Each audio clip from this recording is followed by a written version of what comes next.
Hi and welcome to another story, and today we have part 2 of The Suitcase Kid by Jacqueline Wilson, continuing from page 25. C is for cottage. We didn't always live in Mulberry Cottage. We used to live in this poky flat in the middle of London when I was very little. It was noisy and there were lots of rubbish everywhere, and we kept getting burgled. Mum and Dad used to talk about moving into a pretty little cottage in the country, but it was always just like a fairy story.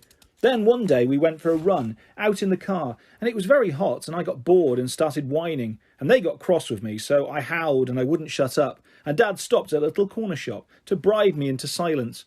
I stopped yelling and started happily slurping my way through an ice cream. Mum and Dad had an ice too, and we all went for a little walk in the sunshine, and that was when we saw it. The cottage at the end of the road. A white cottage with a grey slate roof and a black chimney and bright butter yellow front door. There were yellow roses and honeysuckle growing up a lattice around the door and the leaded windows, and lots of other flowers growing in the big garden.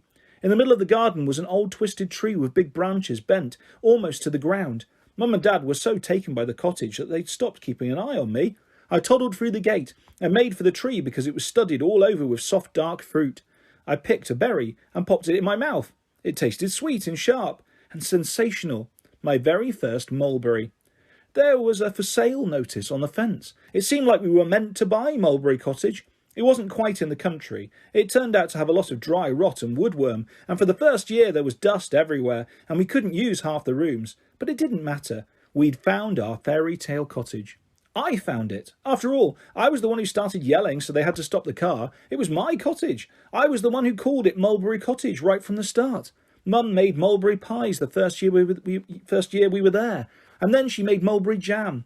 It didn't set properly, but I didn't care. It was fun pouring your jam on your bread. I didn't mind a bit when it ran down my wrist and onto my sleeve. I liked licking it off. When Mum went back to work, she stopped doing that sort of cooking. Dad had a go at a pie once, but his pastry was all burnt and crunchy. It didn't really matter, though, because the mulberries softened it up. Didn't have another go, though, so I just used to eat my mulberries raw. Have you ever had a mulberry? They're better than raspberries or strawberries. I'm telling you. You have one mulberry and you want another and another and another. They stain quite a bit, no matter how careful you are. You end up looking like Dracula with mulberry juice dripping bloodily down your chin. But who cares? You also often end up stuck in the loo with a tummy upset. But honestly, it's worth it. My mouth is watering. I want a mulberry so much. I can't stand to think that there's someone else living in Mulberry Cottage now, picking my mulberries off my tree. There's someone else in my bedroom with the funny uneven wooden floorboards. I kept trying to prise them up, hoping that someone in the past would have hidden treasure underneath, and I was sure there was a secret passage because the walls were so old and thick. I know I'd have found the treasure and the passage if I could only have gone on living there. D is for Dad. Dad came to collect me on Friday evening. I got so excited and fidgety before he came that I couldn't even sit still to watch Neighbours. I couldn't wait for him to get there. And yet, when he tooted his car horn, I suddenly clutched Mum and didn't want to go after all. It's always like that. Dad doesn't come to the front door anymore. Dad and Mum still row a lot if they're together for long. And once Dad and the baboon nearly had a fight. They both had their fists in the air and circled round each other. Mum yelled, but they didn't take any notice of her. I kept tugging at Dad, but he just brushed my hand away. It was Katie who stopped them fighting. "Oh, please stop, Daddy, you're scaring me," she squeaked, blinking the famous blue eyes. "I can't stick Katie. There's only one good thing. My dad can't stand her either. I had another fight with Katie. I told Dad when we were driving over to his place. And who won? I did." Dad chuckled. "Good for you, Andy. She's a spoilt little brat if ever I saw one." "Uncle Bill said I was spoilt the other day," I said. I'd made a fuss because I didn't get the cream off the top of the milk for my cornflakes 3 days running. He said we all had to take turns. I said I never had to take turns in my old house with my mum and my dad. Uncle Bill said it was about time I learnt to share. I said a whole lot of other stuff and I ended up getting severely told off. But I didn't care because Paula let me have the top of the milk when it was her turn, because she says she's slimming. "What a cheek that man's got. I don't know what your mother sees in him," said Dad. "Yes, he's horrible," I agreed happily. "Is he horrible to you, Andy?" Dad asked, reaching out and giving my chin a little tickle. "Well, sort of. You tell me straight away if he tells you off again or does anything else horrid, okay? Get on the phone right away. It's madness you having to live with them at half the time. You'd be much happier with me, wouldn't you?" I said, and I reached for radish in my pocket. "I miss you so much when you're at Mum's place," said Dad. "I miss you too," I said. "When I'm with Mum, I miss Dad." When I'm with Dad, I miss Mum. Sometimes I can hardly believe that we all used to live at Mulberry Cottage together. Come here, sweetheart, said Dad, slowing down so he could give me a hug. I cuddled up against his chest, and he kept kissing the top of my head. I felt as if I was a juicy stretch of grass, and he was a hungry sheep. My little girl, he said. I love it when he calls me that. Even though I'm not little, I'm big. He looked at his watch and gave me a squeeze. We're quite early, you know. Shall we go and have an ice cream soda together? Just you and me, he winked. No need to tell Carrie. Carrie is his new wife. She disapproves of anything that tastes really good, like ice cream and fizzy drinks and hamburgers and chips and chocolate. She serves up the most horrible brown muck for our meals. She gives her children Zen and Crystal carrot sticks to eat instead of sweets. They cheat, though. They're always swiping Smarties from the other kids in the infants class. Ice cream sodas are my all-time favourites. I can never decide whether I like strawberry or chocolate best. My dad knows I always dither between the two. How about 2 ice cream sodas today? 1 strawberry, 1 chocolate, he suggested. Wow! But I hesitated, seeing he was in such a good mood. Dad, I said, trying to sound all sweet and weedly like Katie. Hey, Dad, as we've got lots of time, could we maybe do something else instead? Instead of ice cream sodas? Gosh, okay, pet, what do you want to do? Anything for my little girl? I took a deep breath. Could we take a little drive and go and see Mulberry Cottage? Dad's arm went stiff. His face lost its smile. Oh, Andy, don't start. Oh, Dad, please, I'm not starting anything. I just want to see Mulberry Cottage again, that's all. Why? There's no point. We're not ever going to be living in Mulberry Cottage again. There's another family living there now. I know, I just want to see it, that's all, because I like it. And the mulberries should be out soon, and we could pick pick some, and we could get Mum to make one of her pies, and... Don't be silly, Andrea, said Dad, and he started up the car and we drove off. I didn't get to go to Mulberry Cottage. I didn't get a strawberry or chocolate ice cream soda. It wasn't fair. It never is. E is for Ethel. For most of my life, I was an only child. I didn't mind a bit, and then all of a sudden, I got lumbered. I have 5.5 stepbrothers and sisters. There's Paula and Graham and horrible little Katie, who are my Uncle Bill's children. Then there are Zen and Crystal, Carrie's 5-year-old twins. Yes, Zen and Crystal. Did you ever hear such dopey names? Mum fell about when she heard. And then there's the half. Carrie is going to have another baby. I didn't suss things out for a bit. Harry is very thin, but she often wears long, droopy smocks, so I didn't really notice her tummy. But then one Friday night, when I was unpacking all my things, I started up an argument with Zen. Crystal isn't too bad. She's got long, fair hair and a little white face, and she sucks her thumb a lot. Zen bites his nails. He's going to chew his fingers right down to the knuckles soon. He's got long, fair hair and a little white face too. When I first saw them, I thought they were twin girls, but though Zen looks a wet little wimp, he's as tough as old boots. He wears old boots, sort of miniature Doc Martens, and he doesn't half kick with them too. There's a big poster about the peace movement in Carrie's kitchen, but no one gets any peace at all when Zen's around. He's got his old Teenage Mutant Hero Turtles poster on his side of the bunk beds. Crystal's got one of a ballet dancer, and she started lessons herself and keeps twirling about in her pink satin ballet slippers. Carrie tried sending her to junior karate instead, but Crystal hated it. Carrie tried to get Zen to go to ballet with Crystal, but he just mucked about and was silly, and the teacher complained. No wonder. Anyway, I have to sleep in Zen and Crystal's bedroom every other week, and it's a right bore. They've got their bunk beds, but otherwise it's not like a bedroom at all. Carrie lets them get all their toys out once, and they never have to put anything away. They have a tent in there too, and a weird Wendy house made out of clothes horses, and heaps of cardboard boxes that are supposed to be trains and shops and caves. You have to wade through all this junk to get across the room to the big cupboard. It's falling to bits, and half the drawers don't fit properly, but Carrie's painted it with dragons and mermaids and unicorns and all sorts of other fairy tale stuff, so it looks quite pretty, if you like that sort of thing. I think I'd maybe love a cupboard like that when I was Crystal's age. I wouldn't mind one now, if I could have it back in my own bedroom at Mulberry Cottage. Mum says it sounds as if I have to sleep in a rubbish tip, and she gets particularly narked that I don't have a proper bed. Carrie's made this weird cotton sleeping bag that she says is like a Japanese futon. She's embroidered little Japanese ladies and butterflies and birds all over the front, and I thought it was specially for me, and I couldn't help liking it a lot. But then I found out that Zen and Crystal's creepy little friends came to stay sometimes, and they sleep in the Japanese bag too. So I went right off it. I made a great fuss about my back hurting and my neck hurting, and my everything else hurting after a night trussed up in the bag. Don't be such a whinge, Andy, Dad said sharply. Whingy Pingy, said Zen, trampling on my feet in his boots. You can share my bunk bed with me if you like, Andy, said Crystal. No thanks. You wet the bed, I said. Only sometimes, said Crystal, blushing. I felt a bit mean then. I wasn't really cross with Crystal. I was cross at Carrie because if my dad hadn't gone off with her, then I'd sure we'd all be living happily ever after in Mulberry Cottage. I say heaps of mean things to Carrie, but she's never mean back. She always acts like she's pleased to see me, but I'm sure she's not. She doesn't want me around half the time. She wants my dad to herself. I bet that's why she made the Japanese bed bag. She can fold it up and stow it away in the cupboard. I bet she'd like to fold me up and stuff me out of sight too.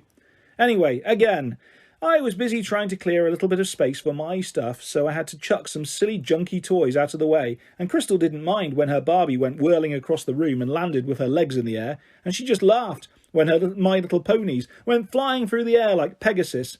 But Zen started yelling that I was mucking up all his Transformers, and he started kicking me really hard, so I hooked my leg through his and tripped him, and he gave a rage of roar and punched me right in the stomach.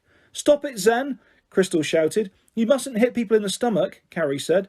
She said I mustn't hit her in the stomach because she's going to have the new baby, said Zen. I can still hit anyone else. Oh, no, you can't, I said, and I pushed him over and sat on him. What's all this about a new baby, I said, breathing hard. It's Carrie and Simon's new baby, said Crystal. She was sucking her thumb, so it came out very indistinctly. I made her repeat it again, while I tried to catch hold of Zen's kicking legs. Stop that, Zen, you silly little squirt, I said, and I pulled his hair, which he hates. He started yelling, and Carrie and Dad came running, and there was a bit of a fuss because I was the one on top of Zen, and I suppose I am twice his size. But he did kick Andy quite a bit, Crystal said fairly. Maybe it's not so bad having Crystal for a stepsister, but I know one thing. I can't stick the thought of another one that will be my dad's little girl too. You're having a baby, I said fiercely to Carrie. That's right. Isn't it lovely, said Carrie, smiling nervously. Why do you want more children when you've got Zen and Crystal, I said.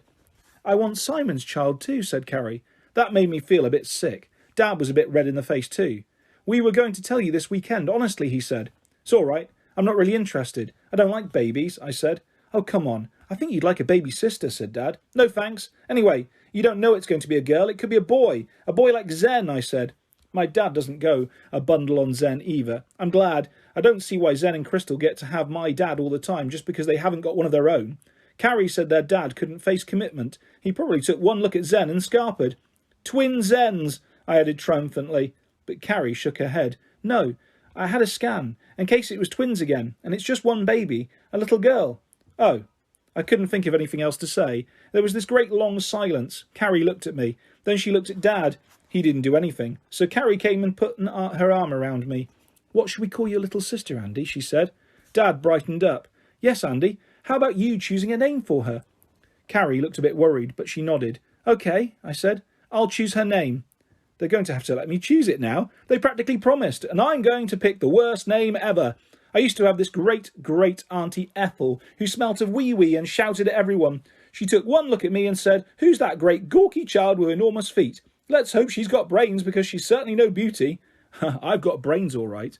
My little stepsister to be is going to be called Ethel. F is for friends. Aileen was always my best friend right from the time we were in the first year at infant school. Her mum and my mum were friends too, and Aileen's mum would drive us all home after school. Sometimes we'd go back to Aileen's and her mum would make hot chocolate with marshmallows, and Aileen and I would play with her Barbie dolls. Sometimes Aileen and her mum would come back to Mulberry Cottage with us, and we'd have fruit juice. Once we had mulberry juice, and Aileen and I would play Sylvanian families. Then we got old enough to do things without our mums, and so we'd go up to the park and play on the swings, and we'd go down to the corner shop to buy crisps and Coke, and we'd creep through a hole in the fence on this bit of wasteland and play games in the bushes. We had such a great time, but now it's all different. When we left Mulberry Cottage, I couldn't go on playing with Aileen after school every day. My mum's new house with the baboon is miles and miles away. My dad's flat with Carrie is even further away in the opposite direction. Mum did let me have Aileen round to tea one time, but Katie kept hanging around us, and we didn't have anywhere private to play, so we just ended up listening to Paula's records. We couldn't be secret and special the way we used to be. I still see Aileen every day at school, but it's not the same. Aileen's mum gives a lift home to Fiona now. Aileen and Fiona play together after school. We go round in a sort of threesome at playtime.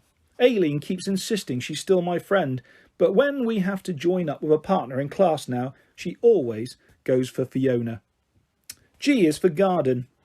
I come home from school by myself now. There isn't anyone to give me a lift. I have to walk down Seymour Road and round Larkspur Lane and up Victoria Street into the town. I go to the bus station, and then, when I'm staying with Mum, I get a 29 as far as the Cricketers pub, and then I have a 10-minute walk. I have to get 2 buses when I'm at my dad's, a 62 and a 144, and then I have a 15-minute walk, even after the 2 bus rides. I'm exhausted when I get back, I'm telling you. I'd go crazy if I didn't have Radish to talk to on the way. Once or twice, just at first, I got lost and forgot the way, and got that horrible, hot, swirly feeling in my stomach. I had to clutch Radish tight to stop myself crying. Then I calmed down and asked a safe-looking lady with children to show me the way to the bus station. Then another time my purse must have fallen out of my coat pocket, because when I was queuing up for the bus, I went to get my money out ready, and my purse had gone. I thought for a moment I'd lost Radish too, but then I found her clinging to the pocket lining. She made me feel a bit better, but I still didn't know what to do. I could simply have told the bus driver I'd lost my purse, but I was scared he'd get cross. He was one of those big fat men with a frowny face. But I didn't have to ask him in the end, because an old lady had been watching me frantically searching my pockets. "What's up, dear? Lost your bus fare? Here, don't you fret, I'll pay your fare today." I was very grateful, and asked Mum for extra bus fare the next day to pay her back. Mum got ever so fussed when she found out what had happened. "Poor old Andy, you must have been so worried. Oh dear, I do hate it that you have to come home by yourself now." Mum can't come and meet me because she works 9 to 5 in a chemist shop now to help pay the bills. I wish she'd chosen a more exciting shop, like a cake shop, or a toy shop, or a pet shop. You can't get very excited when she brings home half-price loo rolls and a stale cough sweet. "I've been coming home from school by myself since I was 6 years old, Auntie Carol," said Katie smugly. "That doesn't count. Your stupid old school is just down the road. A baby of 6 months could crawl it," I said. "I wish you'd swap to Katie's school, Andy," said Mum. "It would be so much more sensible." "But if I went to Katie's school, then it would take me hours and hours to get to where I'm staying at Dad's," I said. "Well, all this toing and froing is getting ridiculous anyway," said Mum. "You're getting worn out. Andy, I'm thinking about you, darling. It would be so much better if you settled down in one place for a while and went to the local school." "That's what Dad says. He wants me to settle down with him and go to Zen and Crystal's school," I said. "I'm not going to go to any other old school. I like my school, even though it isn't really the same anymore. Aileen isn't the same. The teachers aren't even the same. They made a bit of a fuss of me at first when Mum and Dad split up, but now they often get cross with me. I forget to do things, or I lose my books, or I don't listen in lessons. 'If you'd only try to concentrate, Andrea,' they'd say. I'm concentrating, but it's not often on lessons nowadays. There's only one good thing about all these boring journeys to and from school. I've discovered another mulberry tree. It's in a garden in Larkspur Lane, so I get to see it whether I'm living at my mum's or living at my dad's. It's not as nice as our mulberry tree at Mulberry Cottage, of course. It's very old and gnarled and bent over, but it still grows lots of mulberries. I watched them ripening from red to purple to bright black and brimming with juice. No one seemed to be picking them. The grass grew lavishly, and the flowers were in tangled clumps, and the creepers were crawling over everywhere. Perhaps no one was living there any more. I peered over the high fence every day, trying to see the house, though it was hidden by another tree. I never heard a radio or saw a deck chair out in the garden. I started to lean right over the gate, peering in. Sometimes I got Radish out so she could peer too. The garden would be fairyland for Radish. She could trek through the grass playing jungle explorers, swinging on the creepers like tiny Tarzan, and she could eat mulberries. My mouth watered as I looked at these great big berries. One day I could stand it no longer. I got my leg up over the gate, jumped down into the garden. I ran through the long grass and reached the mulberry tree. I snatched a handful of berries and then rushed back. I scratched my hand on the tree and banged my shin badly climbing back over the gate, but I had the mulberries safe in my hand. I crammed them into my mouth, and the juice spurted over my tongue, and I closed my eyes because it was just like being back at Mulberry Cottage. I still stop at the mulberry garden every day, and mostly I slip inside. And that is where we will leave part 2 of The Suitcase Kid by Jacqueline Wilson. I'll be back soon with lots more stories coming soon and lots more videos coming your way on my channel. If you would like to subscribe or hit a like, that's always appreciated. Thanks for listening, guys. Take care. Bye-bye.